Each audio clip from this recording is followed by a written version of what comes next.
4 बज रहे हैं। आप देख रहे हैं मुद्दा गर्म है। मैं हूं आपके साथ प्रीति रघुनंदन। इस वक्त एक अहम खबर आ रही है। दिल्ली में सेना के रिसर्च एंड रेफरल यानी आरआर अस्पताल में भर्ती लोगों में 24 लोग कोरोना पॉजिटिव पाए गए हैं। जैसे ही इन लोगों के बारे में जानकारी हासिल हुई कि कोरोना पॉजिटिव हैं, तब उन्हें तत्काल दूसरे अस्पताल में शिफ्ट कर दिया गया है। ये इस वक्त की सबसे बड़ी खबर दिल्ली से आ रही है, जहां सेना के रिसर्च एंड रेफरल यानी कि आरआर हॉस्पिटल में भर्ती लोगों में 24 लोग कोरोना पॉजिटिव पाए गए हैं। जैसे ही इन लोगों के कोरोना पॉजिटिव होने के बारे में पता चला, तत्काल इन्हें दूसरे अस्पताल में शिफ्ट कर दिया गया है। लेकिन क्या ऐसे में सेना के उस हॉस्पिटल को लेकर भी कोई फैसला लिया गया है, इस पर भी लगातार जानकारी जुटाने की कोशिश हम कर रहे हैं। संदीप हमारे साथ जुड़ रहे हैं। संदीप, ये जानकारी कब सामने आई और अभी और क्या अपडेट है इसमें? देखिए, कुल मिला के आरआर हॉस्पिटल में जो है 24 ऐसे लोग जिनका इलाज वहाँ चल रहा था, और खासतौर पे कि सब एक ही डिपार्टमेंट में एडमिट थे, यानी कि ऑन्कोलॉजी में जो है ये एडमिट थे। और उसके बाद जब टेस्ट हुआ तो टेस्ट में जो भी 24 लोग थे वो जो उस वक्त वहाँ पे मौजूद थे के जहाजों द्वारा की जाएगी। इस संबंध में एसओपी तैयार की गई है और आज जारी कर दी जाएगी। विदेश मंत्रालय के दूतावास और उच्च आयोग ऐसे व्यथित भारतीय नागरिकों की सूची तैयार कर रहे हैं। ये सुविधा पेमेंट बेसिस पर उपलब्ध कराई जाएगी। हवाई यात्रा के लिए नॉन शेड्यूल्ड कमर्शियल फ्लाइट्स का इंतजाम किया जा रहा है। ये यात्राएं फेज्ड मैनर में 7 मई से प्रारंभ होंगी। फ्लाइट लेने से पहले यात्रियों की स्क्रीनिंग की जाएगी। केवल एसिम्प्टोमेटिक ट्रैवलर्स को ही यात्रा की अनुमति होगी। यात्रा के दौरान सभी यात्रियों को स्वास्थ्य मंत्रालय और सिविल एविएशन मंत्रालय द्वारा जारी किए गए प्रोटोकॉल्स जैसे हेल्थ प्रोटोकॉल्स आदि का पालन करना होगा। गंतव्य पर पहुंचकर सभी को आरोग्य सेतु ऐप पर रजिस्टर करना होगा। सभी की मेडिकल जांच की जाएगी। जांच के बाद संबंधित राज्य सरकार द्वारा उन्हें या तो अस्पताल में या इंस्टीट्यूशनल क्वारंटाइन में 14 दिन के लिए पेमेंट बेसिस पर रखा जाएगा।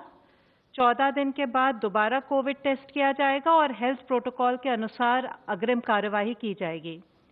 राज्य सरकारों को वापस आने वाले भारतीयों के परीक्षण, क्वारंटाइन और अपने राज्यों में उनकी आवाजाही की व्यवस्था बनाने के लिए सलाह दी जा रही है। विदेश मंत्रालय और सिविल एविएशन मंत्रालय शीघ्र ही इसके बारे में विस्तृत जानकारी वेबसाइट द्वारा साझा करेंगे। भारतीय रेल ने प्रवासी श्रमिकों के लिए अभी तक 62 स्पेशल ट्रेन्स चलाई हैं और लगभग 70,000 यात्री इस सुविधा का उपयोग कर रहे हैं। आज 13 और ऐसी ट्रेनें चलाए जाने की उम्मीद है। कल आप सबके साथ मैंने गृह मंत्रालय ने जो लॉकडाउन से जुड़े दिशा निर्देश जारी किए थे, उनके मुख्य बिंदु साझा किए थे।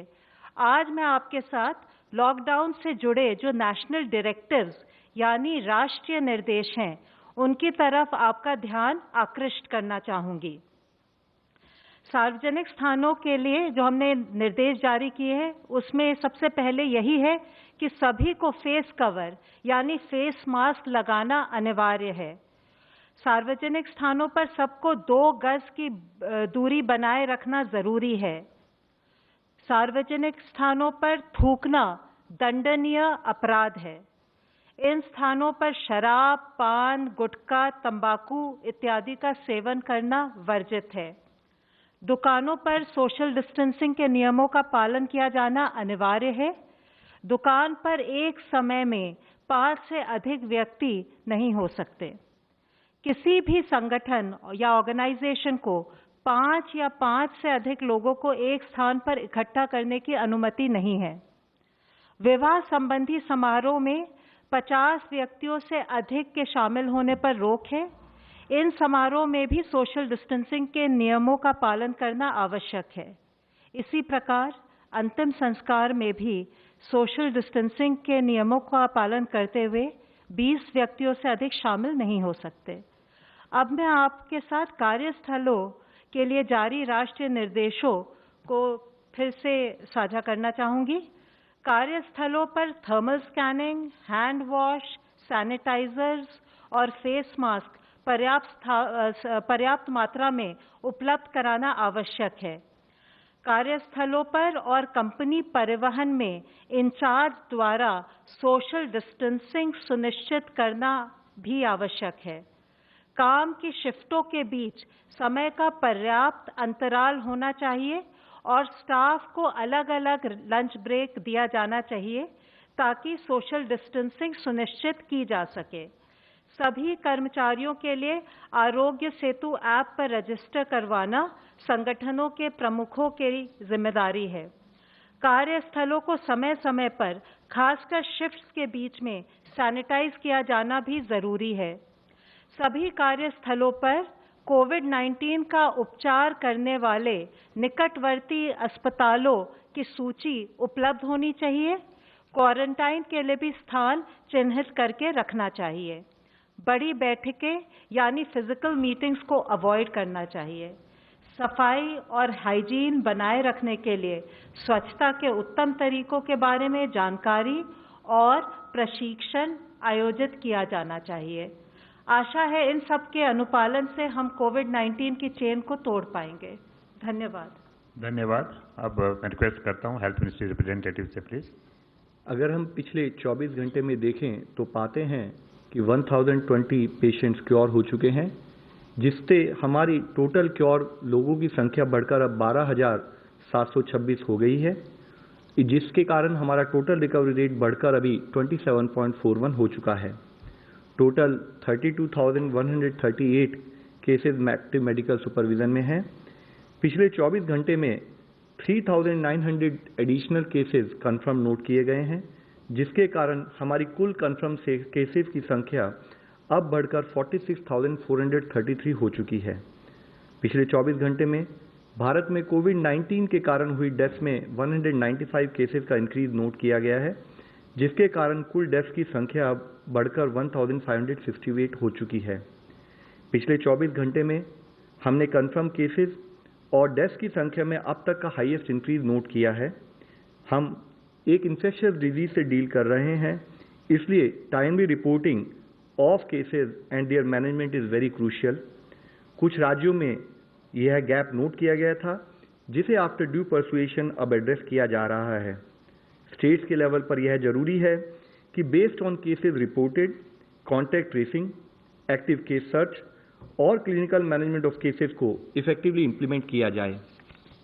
जहां हम सब लोग कोविड से लड़ने के लिए सभी तरह के एफर्ट्स कर रहे हैं, यह भी जरूरत है कि नॉन कोविड हेल्थ सर्विसेज भी नागरिकों को मिलती रहें। हमने delivery of non essential health services के बारे में ऑलरेडी 14 अप्रैल को गाइडलाइंस जारी की थी।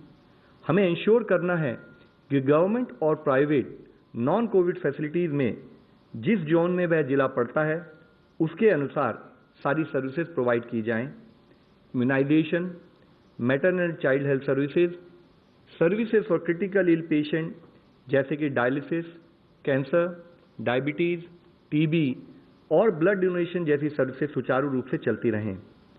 यह सीजन वेक्टर बॉर्न डिजीजेज जैसे डेंगू, चिकनगुनिया और अन्य बीमारियों के लिए भी कार्य करने का सीजन है।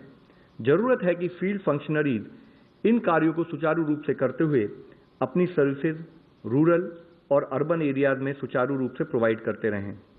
माननीय स्वास्थ्य मंत्री जी ने हाल ही में बिहार राज्य के स्वास्थ्य मंत्री जी के साथ वीडियो कॉन्फ्रेंस के जरिए acute encephalitis syndrome AES cases का भी रिव्यू किया है। उन्होंने राज्य को आश्वासन दिया है कि स्वास्थ्य मंत्रालय उनके हेल्थ सिस्टम को स्ट्रेंथन करने के लिए नेशनल हेल्थ मिशन के द्वारा सभी तरह का सपोर्ट प्रोवाइड करेगा। आज ग्रुप ऑफ मिनिस्टर्स ने कोविड-19 के संबंध में माननीय स्वास्थ्य मंत्री जी की अध्यक्षता में अपनी 14वीं मीटिंग की। मुख्यतः infrastructure in terms of PPE, N95 mask and ventilators, oxygen cylinders availability of oxygen पर डिस्कशन किया गया। यह बताया गया कि रिस्क असेसमेंट को फैसिलिटेट करने के लिए और लोगों को टाइमली अलर्ट प्रोवाइड करने के लिए टेक्नोलॉजी का इस्तेमाल करते हुए आरोग्य सेतु एप्लीकेशन को बढ़ावा दिया जाना चाहिए। नॉन कोविड हॉस्पिटल्स और कोविड ब्लॉक वाले अस्पतालों में जो नॉन कोविड ट्रीटमेंट एरिया हैं, वहाँ हेल्थ वर्कर्स को और अन्य लोगों को PPEs किस तरीके से इस्तेमाल करने चाहिए उसके लिए एक एडिशनल गाइडलाइन को जारी किया गया है।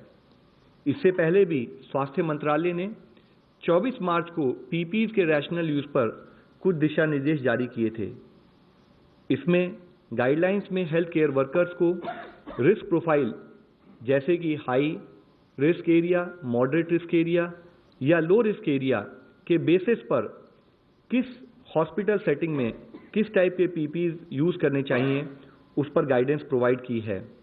हाई रिस्क एरियाज में फुल कॉम्प्लीमेंट ऑफ पीपीईज यानी कि N95 मास्क, कवरऑल्स, गॉगल्स, ग्लव्स और शू कवर का इस्तेमाल किया जाना चाहिए। मॉडरेट रिस्क एरियाज में N95 मास्क, ग्लव्स का इस्तेमाल करना चाहिए। माइल्ड या लो रिस्क एरियाज में ट्रिपल लेयर मेडिकल मास्क और लेटेस्ट एग्जामिनेशन ग्लव सफिशिएंट हैं। इस संबंध में डिफरेंट एरियाज जैसे कि आईपीडी ब्लॉक में जैसे हमारे वार्ड्स हैं, आईसीयूज हैं, लेबर रूम्स हैं, ऑपरेशन थिएटर हैं। ओपीडी ब्लॉक में हमारी हेल्प डेस्क के रजिस्ट्रेशन काउंटर हैं, डॉक्टर्स के चैम्बर्स हैं, फार्मेसी काउंटर्स हैं। सैनिटरी स्टाफ को क्या प्रिकॉशन लेनी है। इसी तरीके से इमरजेंसी डिपार्टमेंट या अदर एंसिलरी सर्विसेज जैसे कि हमारी लैब, ब्लड बैंक्स और लॉन्ड्री सर्विसेज जो भी हैं, वहाँ पर किस टाइप का रिस्क प्रोफाइल है और उसके तहत किस टाइप के पीपीईज को यूज करना चाहिए, यह डिटेल दिशा निर्देश जारी किए गए हैं। आप सबके द्वारा रिक्वेस्ट ये है कि कम्युनिटी में हमारे जितने भी गवर्नमेंट और प्राइवेट हॉस्पिटल्स हैं वो इन गाइडलाइंस जो कि हमारी वेबसाइट पर भी उपलब्ध हैं उसको समझते हुए उसके हिसाब से कार्य करें। कोविड-19 दुनिया के अभी सभी देशों में फैल चुका है। इस लड़ाई में केस मैनेजमेंट के साथ साथ जब हम लॉकडाउन को रिलैक्स करते हैं तो यह लड़ाई हमें काफ़ी रिस्पॉन्सिबिलिटी के साथ लड़नी होगी। माननीय प्रधानमंत्री जी के अनुरोध अनुसार शुरू से ही ये लड़ाई सरकार के साथ देश का हर नागरिक लड़ रहा है। जब हम लॉकडाउन को रिलैक्स कर रहे हैं तो इसमें सरकार की जिम्मेदारी के साथ साथ हर नागरिक की जिम्मेदारी और बढ़ जाती है। समस्त सरकार और संपूर्ण समाज के शेयर्ड एफर्ट से ही हम यह लड़ाई जीत सकते हैं। हमें अपनी जीवन शैली और काम करने के तरीके में कोविड-19 से संबंधित अप्रोप्रिएट बदलाव लाना होगा। आज जरूरत है कम्युनिटी की ओनरशिप की। जरूरत है कि हर citizen as part of the social responsibility chain of transmission को ब्रेक करने में कंट्रीब्यूट करे। जैसे कि माननीय प्रधानमंत्री जी ने कहा था, भारत की यह लड़ाई पीपल ड्रिवन हो और हम सब मिलकर समस्त विश्व के सामने इसके लिए एक सक्सेसफुल एग्जाम्पल सेट करें। धन्यवाद। कुमार कुंदन, TV9 भारतवर्ष।